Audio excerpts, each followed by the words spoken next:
యేసు రక్తమే జయం పరిచర్య ప్రైజ్ ద లార్డ్. ఆగస్టు 16వ తేదీ 2024.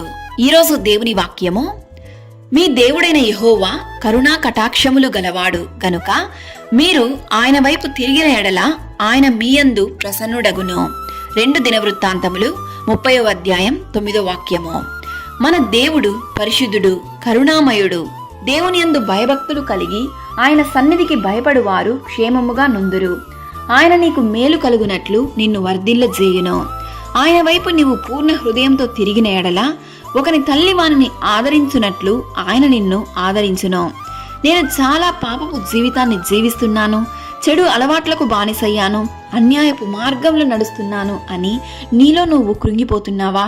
దేవుడు నన్ను క్షమించి నా పట్ల కరుణ కలిగి ఉంటాడా అని దిగులు చెందుతున్నావా? దేవుడు ఈ వాక్యం ద్వారా నీతోనే మాట్లాడుతున్నాడు. నేను పాపులను పిలువవచ్చితిని గాని నీతిమంతులను పిలువరాలేదు అని. నీలో ఉన్న ప్రతి పాపాన్ని దేవుడు క్షమించి నీలో ఉన్నటువంటి అంధకార చీకటి దురాత్మ శక్తుల నుండి ఆయన ఇదినాన నీకు గొప్ప విడుదలను దయచేయను. నిన్ను నూతన సృష్టిగా మార్చును. నీ అనారోగ్య పరిస్థితిని ఆరోగ్యంగా మార్చును. నీ దుఃఖాన్ని సంతోషంగా మార్చి నిన్ను నీ శత్రువుల ఎదుట హెచ్చించి ఆశీర్వదించును. శాశ్వతమైన ప్రేమతో ఆయన నిన్ను ప్రేమిస్తున్నాడు. అలసి ఉన్న వారి ఆశను తృప్తిపరిచే దేవుడు నీ పక్షంగా ఉన్నాడు. కావున నీవు దేనిని బట్టి కృంగిపోకుము. ఆయన వైపు తిరిగి ఆయన మీకు అనుగ్రహించు ప్రసన్నతను ఆశీర్వాదమును పొందుకొనుము.